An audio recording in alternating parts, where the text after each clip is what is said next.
Okay, good afternoon again, everyone, and welcome to CE Project 1. And this lecture will be about Chapter 3, Methods and Procedures. Okay, so to start, let us have a definition ng chapter natin. So, yung Methods and Procedures section ng paper natin is a fundamental section ng paper na nagdi-discuss kung what, how, which, and why of the study. Ano? Kung ibig sabihin, dinidetail lang ngayon natin yung mga um, particulars para dun sa project study natin na necessary para mag-arrive tayo dun sa conclusions or solution na gusto nating ma-achieve at the end of the school year, ano? So yung primary goal ng section nito is to provide details about dun sa approach na gagawin natin para maging successful yung paper natin. So dito, i-outline na natin ngayon kung ano yung mga ika-conduct nating procedures, again, our processes for us to arrive with our desired outcome.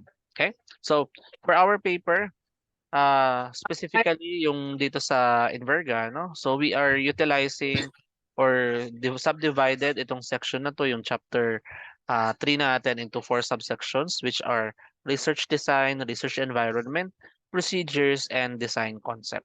Okay? So, let's start with research design. So for research design, ito yung considered as the blueprint nung ating study mismo, no? So ini-include niya yung mga research methodology, tools, and techniques na gagamitin natin to conduct our research. So it also help us to identify and address yung mga problems that may arise during our research and analysis.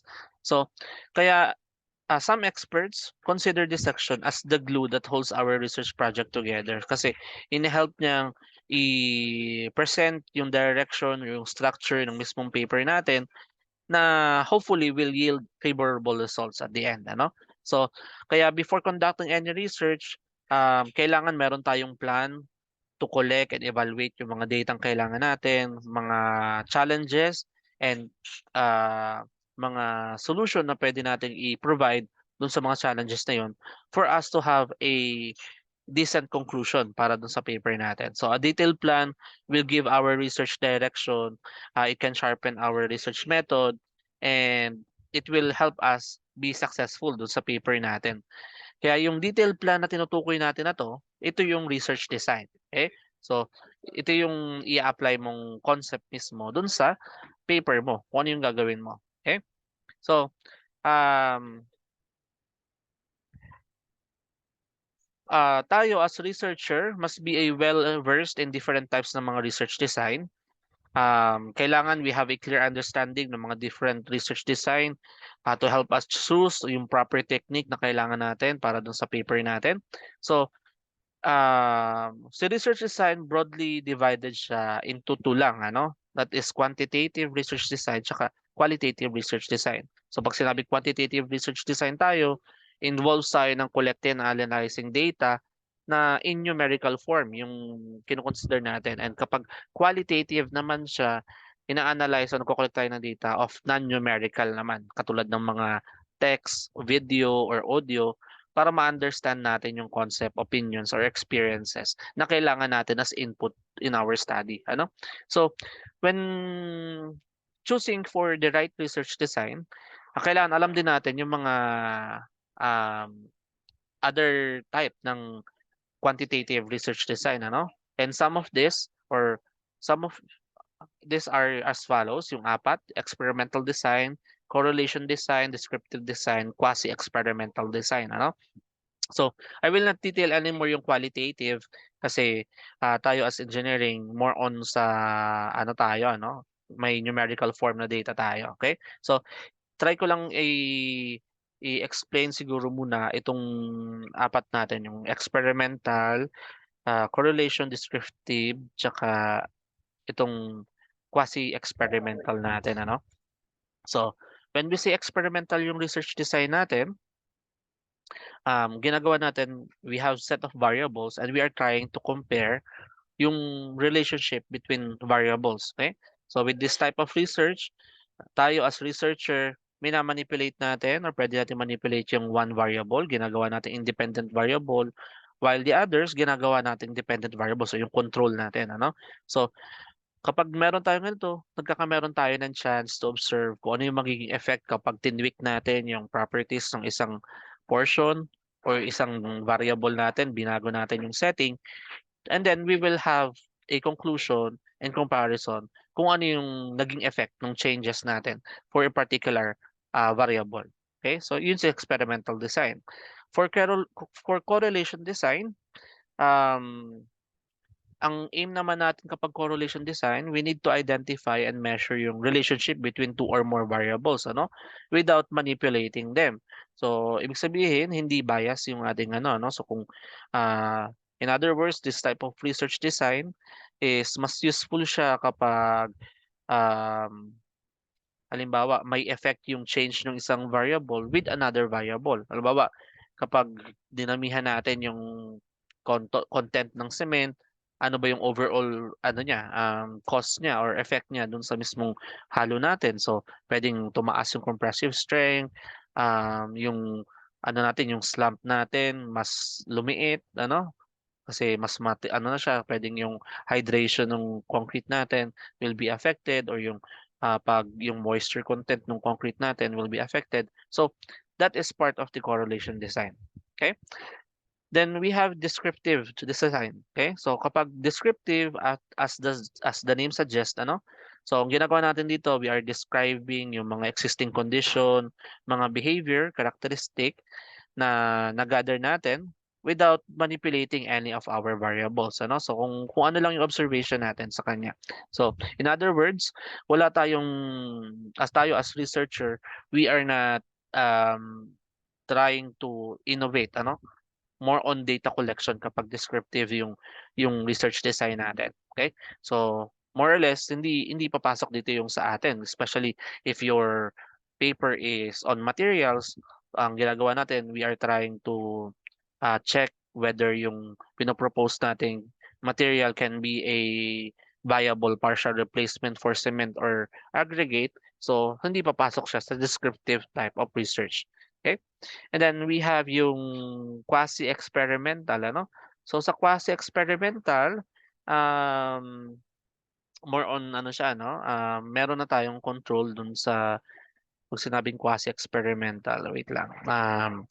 So the same siya nung sa experimental. Ang kaibahan lang niya is yung sa treatment ng variable natin, ano?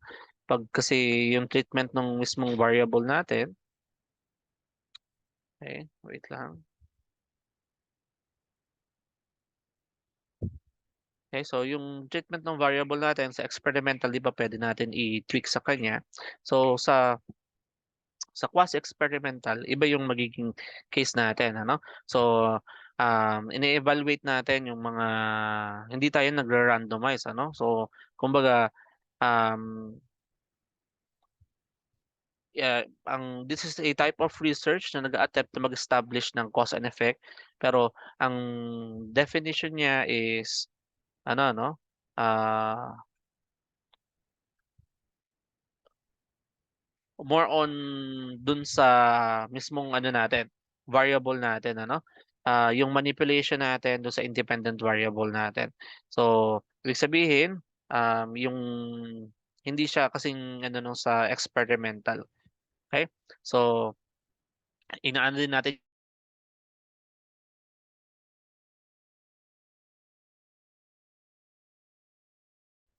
Okay, again, for quasi-experimental design, okay? So, again, more on sa ano siya, no, study ng effect ng individual variable natin sa dependent variable. Pero tinawag siyang quasi kasi um, some characteristic niya are not the same as dun sa experimental design natin. Kasi wala tayong full control dun sa experiment natin. Kasi more on random assignment yung mismong ano natin. So, wala tayong no random assignment tayo. Okay? So, kaya itong type of research design na to, mas ginagamit siya for social sciences, for psychology, or other fields na kailangan lang yung effect ng independent variable dun sa dependent variable natin. Okay? So, yun, yung mga different types ng research design natin. So, saan papasok yung tinatawag natin o yung binabanggit natin na research and development, ano? So, before we go there, ito yung some of the research designs and research approaches o design approaches na ginagamit for CE, ano, for civil engineering. So, um, ginagamit natin to investigate and address wide range of issues depending dun sa ano natin, ano, dun sa topic natin. It may be including planning, design, construction, maintenance, or management ng infrastructure or building and yung sa environmental concerns natin, ano, pero ito yung pwede nating i-include sa discussion natin ng research design. Number one is yung experimental research. So involved to na conducting tayo ng controlled experiment para mag-investigate tayo ng specific phenomena or test hypothesis. Let's say for example, ang ano natin is if we replace yung concrete natin by yung cement natin by some percentage ng fly ash, ito ang in-expect natin we have a an increase in the compressive strength and also a reduction sa cost, no? Okay, so again, we have here some list ng mga research design and design approaches that we can apply in civil engineering. Okay, so um, when using this design, it will depend dun sa type ng paper na gusto nating i-produce, ano? So, okay, so again, depending on your topic, yung research design natin, so it can vary in a wide range depending dun sa outcome na gusto natin, ano? Number one is yung experimental research. So, this involves conducting controlled experiments natin, ano? Let's say, for example nga, yung example natin, we are trying to test or to check whether the compressive strength ng concrete will increase kapag halimbawa pinartially replace natin the portion of cement halimbawa no with fly ash. So magiging ano natin doon hypothesis natin is halimbawa ang ano natin is there will be an increase in compressive strength. So yun yung i-verify natin. Okay? So, and then what is the other effects pa nung pag-increase ng fly ash ano doon sa doon sa as replacement doon sa concrete. Pwedeng since fly ash is more um, economical rather than cement, so pwedeng yung total or overall cost ng mismong um, mix natin will be a mas ano siya no, mas ah, gusto ng client, okay? So we also have field studies. Sa field study naman, we are collecting data from a specific site. And then ang ginagawa natin, monitor and analyze natin yung behavior ng structure or ng geotechnical condition, traffic flow, environmental impacts and other factors na meron tayo. Case study, halimbawa, we are trying to apply a system, a new system sa halimbawa sa construction. We are trying to propose a method kung paano mas mapapabilis um, yung construction, yung pag-construct ng isang building, ano? For survey research, halimbawa, we are gathering information from different individual organization and then yung mga na-collect nating data, ginagamit natin to have a conclusion or assessment kung paano mas masa-satisfy yung gusto nung respondents natin. Puwede din numerical modeling.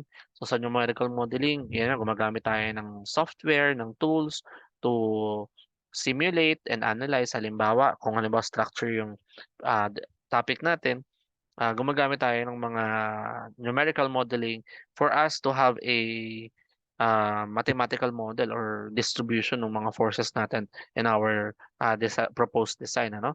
So, geospatial analysis. So, ano yan, geospatial? That includes yung sa GIS, ano, yung remote sensing technique na ginagamit kapag halimbawa mapping yung pinag-uusapan natin. Let's say, doon sa isang area, you are trying to identify yung mga locations o yung buildings na magiging susceptible to failure when a magnitude 7.0 earthquake will happen. So, pwedeng gamitin si geospatial analysis for life cycle assessment. Halimbawa, we are trying to understand the behavior of a material, let's say si concrete, ano yung mga environmental, economical, and social impact niya kapag kino-construct natin, and how can we um, suggest improvement dun sa life cycle assessment niya. Okay? Finite element analysis, so numerical modeling technique din ito na sinisimulate natin yung behavior ng complex structure, risk analysis. So katulad to ng mga seismic hazard assessment, yung seismic risk assessment natin. So kina-quantify natin yung potential risk nung mismong structure natin para magkameron tayo ng informed decision or makapag-propose tayo ng mga retrofitting strategies dun sa mga building na ma-identify natin na possible na susceptible to failure when a tragedy happen, And then yan, laboratory testing and then simulation and optimization. So these are some of the design approaches and research design that we can utilize pagdating sa civil, So pero this research design and approaches, it can be combined sa tinatawag nating research and development. So, yung mga diniscuss din natin kaninang research designs, yung sa quantitative and qualitative, so it can be utilized or it can be used simultaneously. And then, ang nangyayari nga, we define it as part of yung research and development. So, R&D or R&D, dinedescribe niya yung mga series of activities na a certain company, undertake to innovate and introduce new product and services, Um, ang isang example nito is, 'di ba, before, nung wala pang mga cellular phones o smartphones, we are using yung mga machine type ng ng telephone, yung mga may stand, or yung naka-dial na telephone pa. Okay?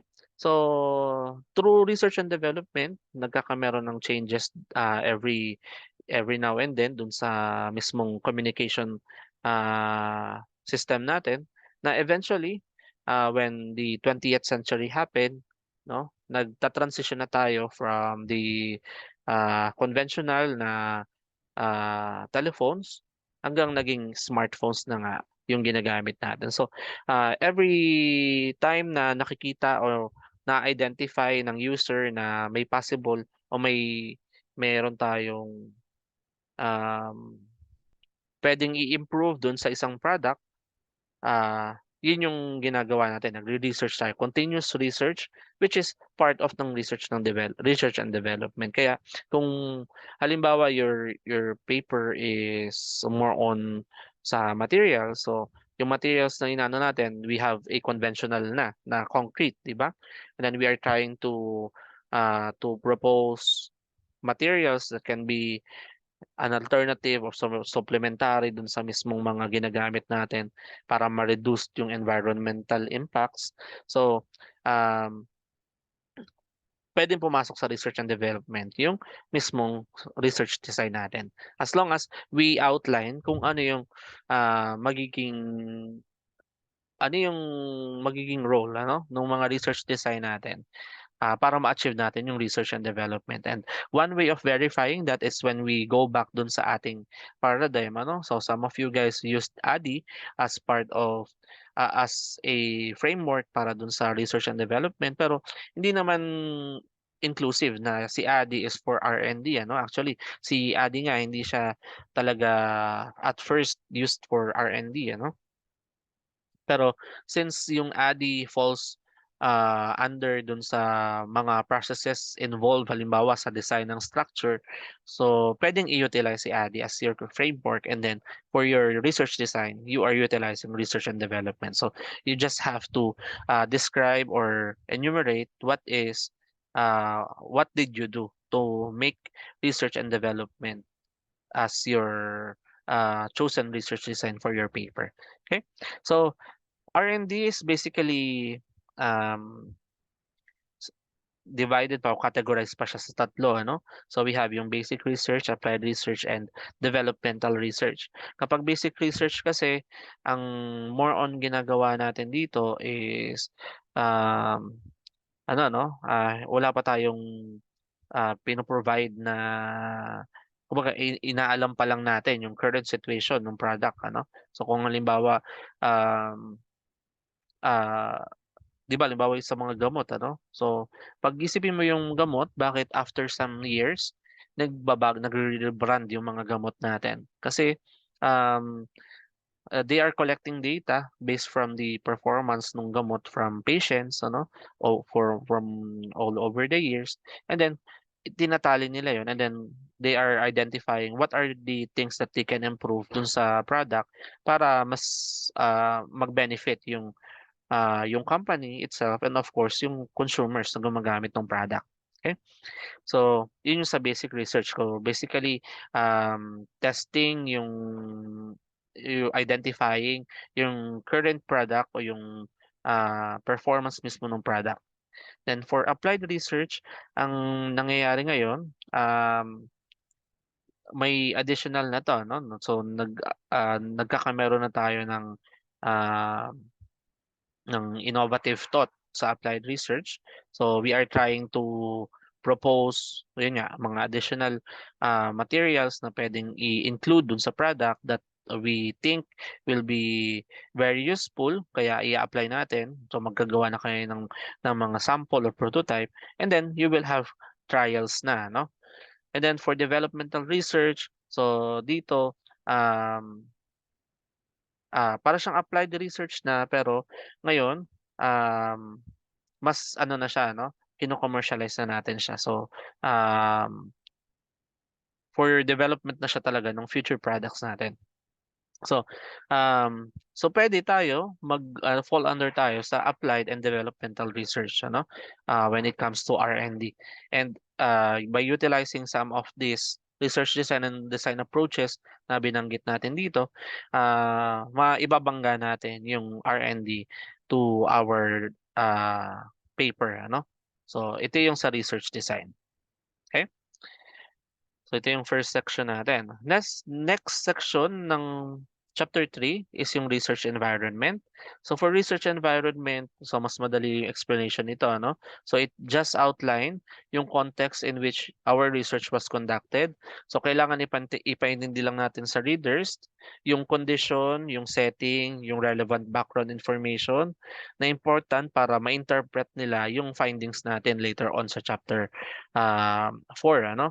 So, kaya one example of this, halimbawa ang project title natin is Systemic Risk Assessment ng Building, pwede ang research environment natin will be subdivided again further to the following sections. So, let's say ang una, ah, i-detail mo, di-discuss mo yung location and site description. So, halimbawa, yung ano ba yung saan mo ba i-apply yung seismic risk assessment ng building mo? Saan mo i-carried out? Halimbawa, yung isang topic natin ngayon, halimbawa AEC yung kanilang building na concern. So, i-detail nila kung nasaan yung location ng AEC, gaano na siya katanda, okay? So, ano ba, ilang story ba meron siya? So, description talaga ng mismong building natin.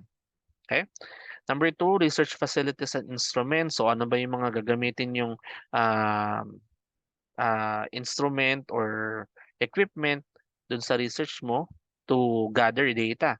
Okay? So you can explain here what are needed or ano yung mga facilities na gagamitin mo kung may testing ka man, kung materials man yung gagamitin mo, um, ano yung gagamitin mo for compressive strength test, gagamit ka ba ng UTM o gagamit ka ng mga sheaves for the checking of the um, the sheave size nung mismong yung gradation mismo nung ating material. So dito mo pwede i-discuss ano sa research do sa section 2. Number 3, pwede mo din discuss yung timeline ng study mo. So you can uh, discuss na yung research project na to is uh, spanned over 10 months halimbawa, and yung timeline natin is designed to accommodate yung laboratory testing, mga field service, data analysis, and Halimbawa, modeling kung meron man tayo, fabrication ng prototype kung meron. Okay? And then, halimbawa, yung data sources.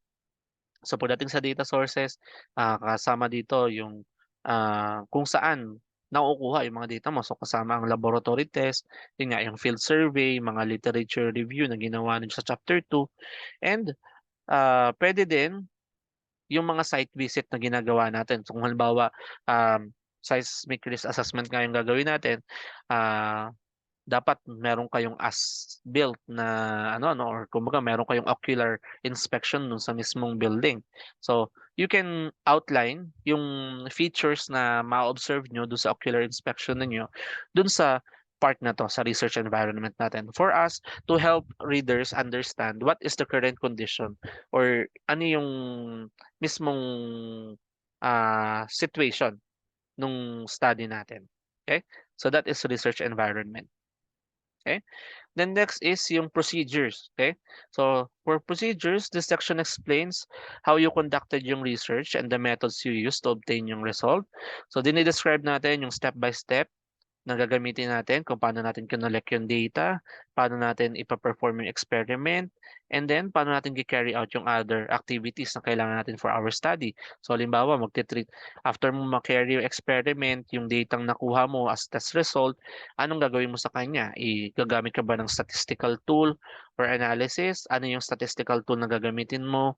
I-explain mo ngayon yung mga formulas kung meron mang included. Okay? So, this section allows your readers understand paano mo ginather yung data and ensure na mai-present sa kanila yung methods na gagawin mo, how you analyze yung data. Kasi kailangan yung mismong ginawa mo can be replicated or verified kapag sila yung nag-conduct ng research. Kaya dapat on this section, um, sa atin, malinaw sa atin yung step-by-step procedure na gagawin natin for our paper. Okay? So one example of this, I think, risk assessment ulit yung in-example ko. So halimbawa for procedures, ang una niya, magde-data collection siya. So for data collection, ito yung ginawa niya for site information, structural data, seismic data. So, paano niya nakalap yung site information, paano niya nakalap yung properties, yung physical properties ng structure. For seismic data, paano niya nalaman yung historical seismic na nangyari dun sa site, gaano ba siya kalayo sa fault lines, no? Ano ba yung mga recent na mga earthquake na naramdaman dun sa lugar, no? Ilan yung intensity, yung pinakamalakas na earthquake, no? So, pwedeng dito yung sa data collection. Once na na-establish mo yung data na yon, you will now proceed do sa hazard analysis. So, you can perform a deterministic hazard analysis or yung probabilistic hazard analysis. So, bali tinitingnan na yung mga distances ng mga fault lines, ng mga recent earthquakes, no? Then for number three, after mo ma-identify kung gaano ka-susceptible yung building mo, so may makukuha kang parang ground acceleration na pwede mong gamitin for design, sa structural analysis ka na ng building. For structural analysis, imamodel mo yung building, a-applyan mo ng loadings, mag-a-apply ka ng load combination para dun sa rechecking ng design ng structure, and then perform mo yung design. And then meron kang non-linear analysis or damage assessment. After that, kung ano yung maging result nung analysis natin, doon natin ko-compare with the existing condition. So, dito tayo papasok sa risk assessment natin. So, kailangan yung fragility analysis or loss assessment, if ever yung ganitong range ng magnitude ng earthquake will happen, ito yung mga possible na mga damages na mangyari dun sa structure. Or pwede nating ma-identify kung which part of the structure will be most vulnerable kapag halimbawa nagkameron ng seismic activity. So part yan ng risk assessment. And then lastly, after identifying those locations, we can prescribe mga mitigation measures or strategies na pwedeng i-adapt nung client natin or halimbawa nung building officials dun sa mismong structure para maiwasan yung mga possible losses na mangyari kapag yung hazard na yun ay nangyari dun sa lugar na yun. So, this is one example ng procedure, no? So, kung halimbawa materials naman yung sa'yo, siyempre ang una mo is data collection ka din. Pero sa pagdating mo sa data collection, pag ko-collect muna nung raw materials mo. So yung aggregate mo, yung fine and coarse, yung cement, yung additive mo na pinopropose na material, kailangan mo i-check yung gradation niya, yung kanyang pozzolanic property, kailangan yung i-check, siya ba ay pasok or pwede consider as pozzolanic material kung halimbawa replacement siya for cement. So kailangan makahanap kayo ng data or you will conduct a test to verify if those materials are really acceptable within the standard given by ASTM. Okay? So, after mo ma-verify, ang next section mo na is yung mix proportioning ka na or preparing your design mixture. After you prepare your design mixture, you will have this set of design mixes. Halimbawa, you have 4 mixes. Yung una, yung control mo, ibig sabihin, yun yung conventional design mix mo. You have one trial mix na ito yung percentage ng kanyang ng proposed material mo. And then, yung mga succeeding design mixture natin are variations na lang nung mixture nung nauna natin. Okay? Then after that, after may mixes ka na, you will prepare prototype. So, ano ka na, no? Pagpe-prepare ka na ng cylinder. Halimbawa, kung concrete yung sa'yo or kung hollow blocks yung sa inyo, pagpe-prepare ng hollow blocks o pavement blocks, okay? O depende kung anong type ng material yung ini-aim nyo. Then after ng prototype, um, testing and procedures ka na o testing ka na. Okay? So, testing for compressive strength, for tensile strength, for moisture content, for slump, so lahat ng prescribed sa libro, no? So sa requirement ng ASTM na applicable do sa study mo. So kaya kailangan if your study is materials, i-check mo na agad yung requirement ni ASTM, ni DPWH, ano, or ni NSCP, yung mga minimum required test, no? For you to identify whether your product is a candidate or can be accepted or sustainable ba siya as replacement for the conventional na available na sa market. Okay? So, after nun, ayun, pwede mo nang i-summarize after nung mga yung mga ano mo, procedures mo. So, dito sa chapter na to, wala ka pang binabanggit dito na result ha. Dito ay yung ano pa lang, ina-outline mo pa lang yung mga gagawin mo. So, hindi kailangan pa ng actual data dito. Dito is you are explaining what you are doing on each section. Kasi pagdating sa chapter 4, doon mo ipapresent yung, ito yung nakalap kong data sa site. No? Ito yung mga details, ito yung size ng column, ng beams, ng footing, ano, nung section na to. Okay? So dito, dinidescribe pa lang natin yung gagawin natin sa procedures na section. Okay? And then last is yung design concept na. Okay? Ito yung pinaka-last part ng chapter 3. For this section, nidi-discuss natin yung mga principle na gagamitin natin to finish yung paper. So, sineset nito yung direction, purpose, tsaka yung style na gagamitin ninyo as researcher para ma-achieve yung outcome or desired outcome na gusto ninyo. So, moreover, it explains yung details ng design solution you are proposing or studying that will be applied to your problem. Okay? So, halimbawa, kung ano yung mga theories or concept na kailangan mong aralin para mag-proceed ka do sa mismong ano mo, papel mo, ano? So, mayroon akong dalawa example dito. First one is halimbawa, kapag material, ano, ang project title niya, Enhancing yung Sustainability ng Concrete through Partial Replacement ng Cement with Fly Ash. Okay?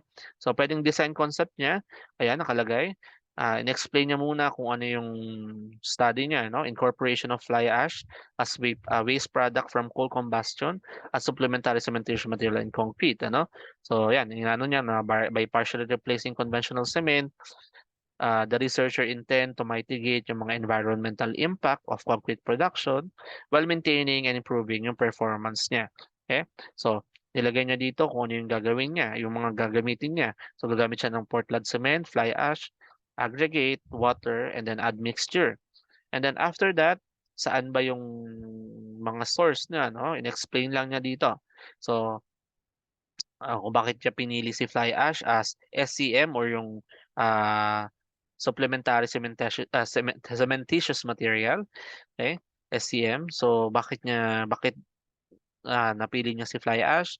And then paano niya may enhance yung property? And then dito, yan, nakalagay pa din dito yung kasunod niya, no? Ano yung mga standards and guidelines na gagamitin niya para ma-assure na tama pa din yung ginagawa niya or ano pa din acceptable by practice. And then ano yung mga kasama, ano yung ika-calculate niya, so yung mixed proportion, ayan, para ma-measure daw yung compressive strength, flexural strength, durability, ano pa yung i-assess, yung gagawin, ano? So, yan, dito sinamahan niya ng um, reduce carbon dioxide emission, energy conservation, decrease demand for natural resources. Ayan. And then last is to provide a comprehensive understanding sa design concept advantage. So yung pagko-compare daw ng properties ng fly ash-based concrete with the conventional concrete. So ina-highlight na lang niya yung both strength and weaknesses. So basically, in-outline niya dito kung ano yung gagamitin niyang theory, ano? Kaya maghahalaga din yung design concept na part. Okay? Kasi this involves yung mga theoretical aspect na you are trying to um, apply in achieving the outcome that you desire for your paper. Okay? Another example is halimbawa kapag ano no, structure naman so halimbawa pedestrian footbridge yung ginagawa. So yung design concept niya ito the footbridge will span a busy urban road connecting to important neighborhood cities. Tapos yung pinakita niyo dito yung mga feature daw nung design. Hindi lang siya magiging safe pero efficient route for pedestrian. Pero ang goal niya is for it to be an iconic landmark din. So, ito yung mga feature nung footbridge na gusto niyang i-propose, ano niya, in-outline niya, no? And then yung design approach na kailangan niyang gawin is a pedestrian-friendly environment that is both aesthetically pleasing and functional. So, paggamit daw ng sustainable material and technology integration, ayan. So, in-explain niya, no, kung ano yung mga gagamitin niya para magkameron siya um, ng innovative pedestrian footbridge. So, the design will adhere daw sa local building codes, safety standard, load-bearing requirements, ano, environmental and budget constraint. Okay, so ibig sabihin, chine-check din niya yung mga requirement ng governing bodies, ano, para maging acceptable nga yung mismong ah, proposed design niya. Siyempre, may structural calculation will be conducted to ensure na yung bridge can safely support yung mga pedestrian loading and meet yung mga local building code.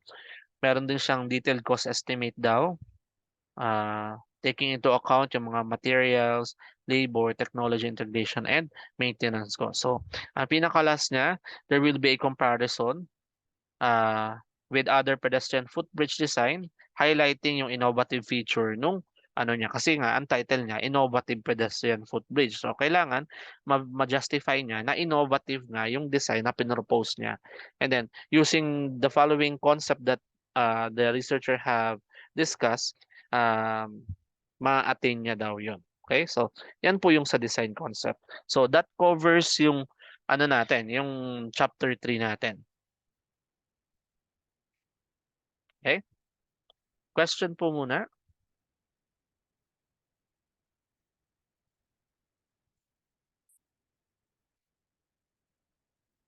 Okay. So, okay.